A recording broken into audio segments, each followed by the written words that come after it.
Hi friends, எல்லாருக்கும் வணக்கம். இன்றைக்கி நம்மளோட சேனலில் ரொம்ப ஹெல்த்தியான ஒரு லட்டு வந்து எப்படி பண்ணலான்னு பார்க்க போகிறோம். இன்றைக்கி வந்து நம்ம ஓட்ஸ் லட்டு வந்து எப்படி பண்ணலான்னு பார்க்க போகிறோம். ஒரு சூப்பரான டேஸ்ட்டில் இருக்குங்க. வந்து இது கூட வெல்லம் சேர்த்து பண்ணுறோம். ஸோ அதனால் வந்து ரொம்ப ஹெல்த்தியும் கூட, ரொம்ப டேஸ்ட்டாகவும் இருக்கும். வாங்க இப்போ நம்ம எப்படி பண்ணலான்னு பார்க்கலாம்.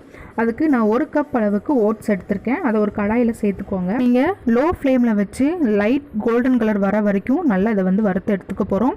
ஹை ஃப்ளேமில் வந்து வச்சிடாதீங்க, அது வந்து சீக்கிரமாக வந்து கருகிடும். ஸோ லோ ஃப்ளேமில் வச்சு நீங்கள் இந்த மாதிரி வறுத்தீங்க அப்படின்னா நல்லா ஒரு கோல்டன் கலரில் வரும்.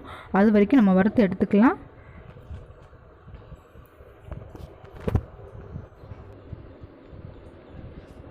இப்போது நம்ம வந்து நல்லா வறுத்து எடுத்தாச்சுங்க.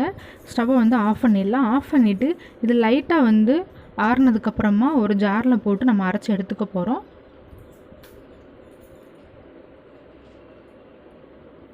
இப்போ ஒரு ஜாரில் சேர்த்துருக்கேன். இப்போது ஒரே ஒரு சுற்று மட்டும் சுற்றினா போதும். நல்லா பவுடர் பண்ணிடாதீங்க, நல்லா இருக்காது. கொஞ்சமாக ஒரே ஒரு பல்ஸ் மட்டும் விட்டிங்கன்னா போதும். அது கூட பார்த்தீங்க அப்படின்னா இப்போ நான் கடாயை வச்சு 3/4 கப் அளவுக்கு நான் வந்து தேங்காய் வந்து சீவி எடுத்திருக்கேன். நீங்கள் வந்து ஜாரில் போட்டு அரைச்சி எடுக்கவோ இல்லை துருவியோ இந்த மாதிரி வேணால் இந்த மாதிரி தேங்காய் சீவுறதுல சீவிக்கோங்க. நம்ம தேங்காய் எடுத்து அதே கப்பில் 3/4 கப் அளவுக்கு வெல்லம் எடுத்துருக்கோம். வெல்லம் எடுத்துகிட்டு ஒரு 1/4 டம்ளர் அளவுக்கு மட்டும் தண்ணி விட்டுக்கோங்க. வெல்லம் கரையிற அளவுக்கு மட்டும் தண்ணி விட்டால் போதுங்க. ரொம்ப தண்ணி விட்டுறாதீங்க, அப்புறம் ரொம்ப தண்ணியாக இருக்கும். ஸோ தண்ணி விட்டுட்டு கொஞ்சம் இந்த மாதிரி கலந்து விட்டிங்க அப்படின்னா வெல்லம் வந்து நல்லா மெல்ட் ஆகி வரும். தேங்காய் வந்து நான் ஏன் சீவி எடுத்துக்க சொன்னேன் அப்படின்னா, சீவி எடுக்கும்போது கொஞ்சம் பெரிய பெரிய துண்டாக வரும். நம்ம வந்து லட்டு சாப்பிட்றப்போ கடிபடுறப்போ தேங்காய் டேஸ்ட்டும் கிடைக்கும். ஸோ அதுக்காக தான். பார்த்திங்கன்னா வெல்லம் வந்து நல்லா மெல்ட் ஆகி வந்துடுச்சு. இது கூட 2 ஏலக்காய் வந்து நான் தட்டி போட்டுக்கிறேன். உங்கள்கிட்ட ஏலக்காய் பவுடர் இருந்ததுன்னா ரொம்ப பெஸ்ட்டுங்க, நீங்கள் அதை சேர்த்துக்கோங்க. இதை சேர்த்துட்டு மிக்ஸ் பண்ணிவிட்டு இப்போ நம்ம கிரைண்ட் பண்ணி வச்சுருக்கிற ஓட்ஸ் பவுடரை வந்து இதில் சேர்த்துக்க போகிறோம். இந்த ஓட்ஸ் லட்டு பார்த்திங்கன்னா ரொம்ப சிம்பிளான மெத்தட் தாங்க. கண்டிப்பாக எல்லாராலையும் பண்ண முடியும். ஏன் கிட்ஸ் கூட அதை பண்ணிக்கலாம், அவ்வளோ சிம்பிளான மெத்தட் தான். இப்போ ஓட்ஸ் பவுடரை சேர்த்து நல்லா மிக்ஸ் பண்ணி விடுங்க. ஸ்டவ் வந்து மீடியம் ஃப்ளேம், அதாவது லோ ஃப்ளேம்லேயே இருக்கட்டுங்க, நீங்கள் ஹை ஃப்ளேமில் வச்சிடாதீங்க.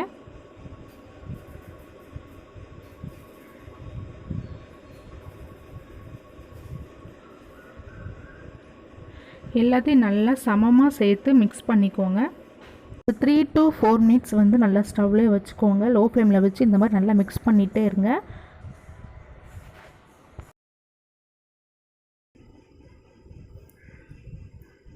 இது கூட பார்த்திங்கன்னா இப்போ நான் வந்து ஒரே ஒரு ஸ்பூன் அளவுக்கு வந்து நெய் சேர்த்துக்க போகிறேன். இது வந்து ஜஸ்ட் ஒரு ஃப்ளேவருக்காக தான். நீங்கள் வந்து அதிகமாக நெய் சேர்க்க தேவையில்லை. இதுக்கு நெய் வந்து தேவைப்படாது. ஒரே ஒரு ஸ்பூன் மட்டும் சேர்த்தா போதும், நல்ல ஒரு ஃப்ளேவர் கிடைக்கும். அதுக்காக தான் நெய் சேர்த்துட்டு நல்லா மிக்ஸ் பண்ணி விடுங்க. நல்லா மிக்ஸ் பண்ணி விட்டுட்டு நீங்கள் வந்து ஸ்டவ்வை வந்து ஆஃப் பண்ணிடலாங்க. ஸ்டவ் ஆஃப் பண்ணதுக்கப்புறமா கொஞ்சம் உங்களால் எவ்வளோ சூடு தாங்க முடியுமோ அந்த சூடு அளவுக்கு நீங்கள் ஆறினதுக்கப்புறமா நீங்கள் வந்து இதை லட்டை வந்து பிடிச்சி எடுத்துட்டீங்க அப்படின்னா நம்மளோட ஓட்ஸ் லட்டு வந்து சூப்பரான டேஸ்ட்டில் வந்து ரெடி ஆயிடுச்சுங்க. இது கிட்ஸும் சாப்பிட்லாம், பெரியவங்களும் சாப்பிட்லாம். செம்ம டேஸ்ட்டில் இருக்கும். கண்டிப்பாக நீங்கள் எல்லாருமே இந்த லட்டை வந்து ட்ரை பண்ணி பார்த்துட்டு எப்படி இருக்குன்னு சொல்லுங்கள். சூப்பரான டேஸ்ட்டில் இருக்குங்க. ரொம்ப சிம்பிளான மெத்தட் தான். கண்டிப்பாக ட்ரை பண்ணி பாருங்கள். தேங்க்யூ.